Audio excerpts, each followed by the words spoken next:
Medyo late nga rin pala ako dito nagising mga mare kasi nga naman wala lang, trip ko lang, bakit ba?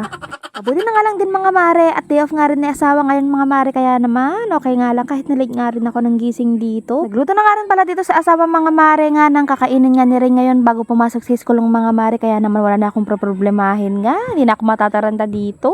Salamat! Matapos nga rin kaming kumain dito mga mare ay dito nga nagugas na nga rin ako ng aming pinagkainan. Habang naguhugas nga rin ako ng mga plato dito mga mare ay umalis na nga rin yung mga dalawang mag-ama ko kasi nga naman hahalin nga ni asawa si Ring nga dun sa may school.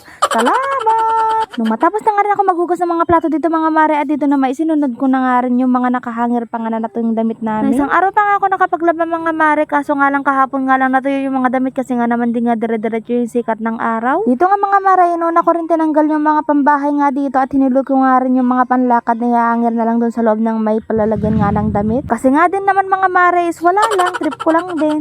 Habang nire-reply ko nga rin palang pinapakinggan ng voice over ko nga dito mga mare ay para nga pala akong nagre-rap dito, pasensya na. Sadya nga lang madaldal nga yata ako ngayong araw mga mare, pagpasensyahan nyo na ako. Hoy, walang ganon. Bali dito nga mga mare ay tinutupi ko na nga rin yung mga pambahay nga na tinanggal ko nga kanina sa may hangir mga mare. Tapos ko na nga rin tong asikasuhin tong tutupin ko nga mga mare para nga wala na rin akong gagawin mamaya nga. Kasi nga nun mga mare, aalis nga rin kami ni asawa mamaya at maglalakbat sa nga rin kami. Hoy! Hanggang dito na nga lang mga mare, salamat nga pala sa panonood. Bukas ulit. Bye!